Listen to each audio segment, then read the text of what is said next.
Hello guys, welcome back to the channel. हो सकता है थोड़ा सा शोर आ रहा हो, पर बहुत काम की बात आज मैं करने वाला हूँ आप लोगों से।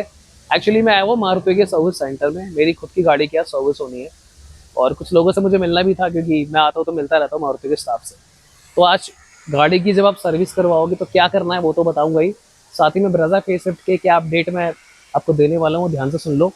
एक तो चलो पहले ब्रेजा फेसलिफ्ट की बात कर ही लेता हूँ। ब्रेजा फेसलिफ्ट का 1 लीटर इंजन जो है टर्बो, वो कंफर्म हो चुका है भाई। यानी कि ब्रेजा में अब आपको 1.2 जिसकी हम लोग बात कर रहे थे कि 1.2 शायद आ सकता है टर्बो, वो कैंसिल हो चुका है। 1 लीटर टर्बो कंफर्म है। और सबसे बड़ी बात, जुलाई मिड में इसकी जो है डिलीवरीज आपको स्टार्ट हो जाएंगी।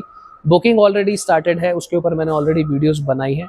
और अगर हम बात करें सीएनजी की, तो वहाँ पे अंडर बॉडी सीएनजी आपको जो है देखने को इस बार मिलने वाली है। और दूसरी बात, जब भी आप अपनी गाड़ी सर्विस पे देने आओ तो क्या करना है आपको वो भी बताता चलूँगा साथ में। और ब्रेजा की बात भी करते रहेंगे, दोनों काम जो हम करते रहेंगे। वो रही मेरी गाड़ी, वो एडवाइज़र जो है वहाँ पे लगे हुए हैं उसको आगे पीछे करने में। यहाँ तो भाई बिल्कुल तेल का गोदाम हो रखा है। तेल के गोदाम से याद आया भाई कि आपको पता है एक बड़ी बात, मेरा सुन के दिमाग ख़राब हो गया। पाकिस्तान में भाई जो पेट्रोल है ना, E0 चल रहा है अभी भी। और जितने में हमको E20 मिल रहा है, सेम रेट पे वहाँ पे E0 चल रहा है। जब से ये बात मैंने सुनी है ना, मुझे समझ में नहीं आ रहा कि भाई हमारे साथ क्या हो रहा है। आई डू अंडरस्टैंड कि पाकिस्तान जो है ऑलरेडी मतलब खत्म है, उनका घी खत्म है पाकिस्तान वालों का, दिक्कतें बहुत है। बट स्टिल जो मेरे को समझ में नहीं आ रहा कि भाई क्या सीन है, वो थोड़ा सा भी देखना पड़ेगा। देखो काम की बात बताता हूँ। फॉर एग्जाम्पल जैसे मेरी गाड़ी है, तो आपने सबसे पहला काम क्या करना है, अपने किलोमीटर्स की रीडिंग ले लेनी है कि कितने किलोमीटर पे आप जो गाड़ी देकर जा रहे हो, कितना फ्यूल इसके अंदर है। तो मैंने वो पूरा वीडियो वगैरह जो है उसका बना लिया है। आपकी जो भी एक्सेसरीज गाड़ी में लगी हुई है, मेरा डैश कैम यहाँ पे लगा हुआ है, एक कैमरा और लगा हुआ था वो मैंने निकाल लिया है। और जैसे रियर में भी मेरे डैश कैम लगा हुआ है तो मैंने उसकी फुटेज बना ली। गाड़ी के अंदर क्या क्या चीज़ें हैं, माइनर एक्सेसरी, सारी फुटेज बना लो। खासकर जो सबसे इंपॉर्टेंट काम आपको करना है वो क्या करना है, गाड़ी के पीछे जो आपका स्पेयर व्हील होता है ना भाई, उसकी वीडियो आपको जो है ज़रूर बनानी है कि आप स्पेयर व्हील देकर जा रहे हो। क्योंकि ये लोग बाद में जो है वो कर भी सकते हैं। ये देखो सर्विस सेंटर ही है। इससे क्या होता है, जब आप अपनी चीज़ों को जो है बनाकर रखते हो ना, तो आपके पास सबूत रहता है। ऐसे ही मेरे साथ ना पिछली सर्विस में कुछ हुआ था। क्या हुआ था पता है, मेरी गाड़ी में ना कुछ स्क्रैचेस से आ गए थे माइनर, जो पहले नहीं थे। और दूसरा, जो मेरी गाड़ी जितने मैंने फ्यूल पॉइंट्स पे दी थी, तो 4 फ्यूल पॉइंट्स पे दी थी मैंने। और जब गाड़ी मेरे पास वापस आई तो उसके अंदर शायद एक फ्यूल पॉइंट बचा था। उसके ऊपर मैंने पूरी वीडियो बना रखी है। क्योंकि मेरे पास उसकी वीडियो थी तो मैंने उसके बाद मैनेजर से बात करी वहाँ पे, भाई कि ये क्या सीन है, मेरा पेट्रोल कहाँ गया। तो उन्होंने कहा कि भाई लग गया होगा। फिर मैंने डिस्टेंस कवर करा कि मेरे घर से उस सर्विस सेंटर का जो डिस्टेंस था, that was about 8 to 10 kilometre. तो भाई 20 किलोमीटर में कुछ भी कर लो आप, 3 पॉइंट जा ही नहीं सकते। फिर मैंने बहुत फाइट करी। उन लोगों ने मुझे फ्यूल वापस दिया, कूपन बनवा के दिया, जिससे मैंने वापस से पेट्रोल डलवाया। और साथ ही में एक कॉम्प्लीमेंट्री उन्होंने मेरे को रबिंग एंड पॉलिशिंग का वो दिया कूपन, जिसके बाद मैंने जो नेक्स्ट सर्विस पे रबिंग एंड पॉलिशिंग अपनी फ्री में करवाई, वर्थ 3500 रुपीज़। तो मारुति में देखो, ब्रांड कोई भी हो, टाटा मारुति, देखो छोटी मोटी गलतियां होती है। पर मारुति के केस में मैंने देखा वो ज़्यादातर उसको सॉर्ट करने की कोशिश करते हैं, चीज़ों को ज़्यादा ना एक्सटेंड नहीं करते। यहाँ पर देखो मैं इतनी तारीफ कर रहा हूँ मारुति की, और मेरे को क्या नज़र में आ गया, कभी कभी ना ऐसी चीज़ें सामने आती है। ये रोड साइड असिस्टेंस वाले की बाइक है, ये खुद पहुंच पाएगा हमारे पास अगर हमें कभी इसकी जरूरत पड़ी तो। मतलब भाई इसकी हालत देखो आप। हालांकि इसको देखकर ऐसा लग रहा है कि E20 के बाद ना मारुति की बाइक का खुद का घी खत्म हो चुका है भाई। बिल्डिंग सेट है, फूट फाट गई है। बट मुझे ऐसा लग रहा है कि ये बाइक यूज में शायद ना हो। आई एम नॉट श्योर जिसकी उसकी हालत है तो, बट आई डोंट नो। अच्छा, कुछ लोग बोलते हैं कि मारुति का जो सर्विस सेंटर है ना वो अच्छा नहीं होता, या फिर जैसे अच्छा नहीं बना होता। तो आज मैं आपको दिखाता हूँ उनका कैसा होता है सिस्टम, सही है या बेकार है। चलो। तो भाई देखो यहाँ पे ऐसे आप एंट्री करोगे तो साफ सुथरा तो है, ऐसा गंदा नहीं है। देखो मतलब बिल्कुल है ना, चमक चमक तो रहा है। तो जो लोग बोलते हैं ऐसे कि ये गंदा संदा सा रहता है, तो गंदा संदा तो नहीं है भाई, साफ सुथरा है देखो। और अच्छी बात क्या है, यहाँ से ना वो पूरा ऐसे ओपन दिखेगा, सामने आप देख सकते हो कि आपकी जो गाड़ी है सर्विस हो रही है।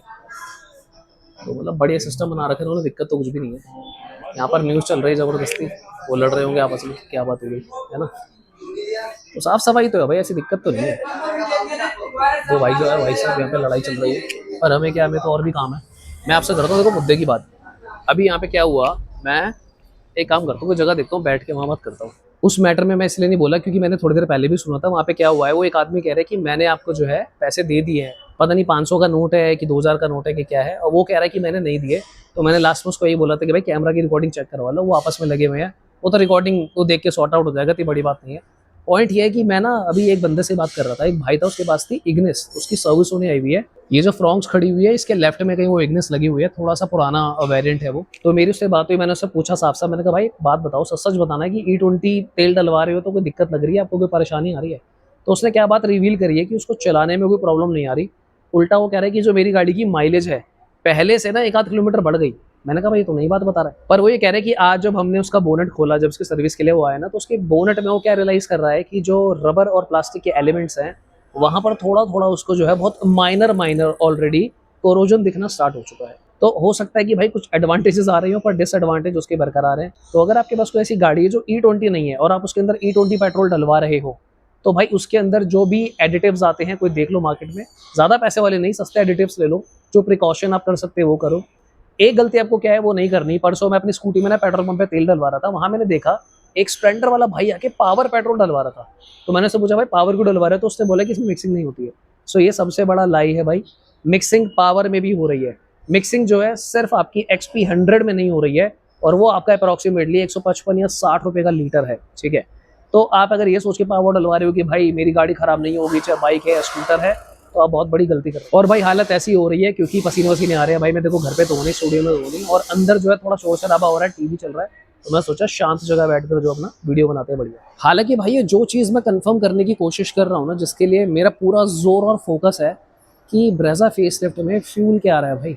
मैं आपको सच बताऊं, बिल्कुल जितना मुझे लग रहा है ना अभी तक ये E20 ही आ रही है, क्योंकि कहीं ना इसका नामो निशान है, ना कोई खबर है। मैंने एडवाइजरों से बात कर ली, मैनेजर से बात कर ली, तो जितना मुझे समझ में आया ना, हर बंदा ये बोल रहा है कि सर फ्यूल का तो कोई खबर नहीं है। पर जितनी बातें मुझे पता चली है ये कंफर्म है, 1 लीटर इंजन आएगा, अंडर बॉडी CNG कंफर्म हो चुकी है, 1.2 टर्बो नहीं आ रहा है, और ये नहीं पता चल पा रहा कि भाई फ्यूल का क्या है। मेरे अकॉर्डिंगली भाई 70 to 80% चांसेस फिलहाल यही हैं कि E20 पेट्रोल आएगा। 20% मैं ये मान सकता हूँ कि शायद मे बी आ जाए E30, बट आई डाउट। ये देखो भाई आप, प्यार की सौगात, मतलब कोई बंदा मारुति की सर्विस सेंटर में आके K और S लिख गया, मतलब यहाँ पे गाड़ियों की सर्विस होती है, वो भाई अपने प्यार का इजहार कर गया। मैं इस भाई से पूछना चाहूंगा कि यहाँ पे लड़की आके कैसे देखेगी कि उसने दिल बनाया है। भाई आपका नॉलेज तो कमाल का है भाई। तो भाई मैं आ चुका हूँ अपने घर वापस, एक काम करता हूँ और चल के बात करेंगे।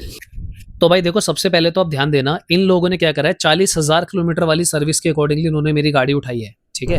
हालांकि ईयर के अकॉर्डिंगली इन लोगों ने लिया है, पर यहाँ पे मेरी गाड़ी जो है वो कम चली हुई है, अराउंड 27,000 किलोमीटर चली हुई है। तो मैंने उससे सबसे पहले ये बोला कि भाई जो, मतलब इसने पहले एक अलग पर्ची बनाई थी जिसमें 2-4 चीज उसने एक्स्ट्रा बस इसलिए लगा दी थी क्योंकि ये ज्यादा एयर वाली सर्विस कर रहे थे, तो वो पर्चा मैंने हटवाया।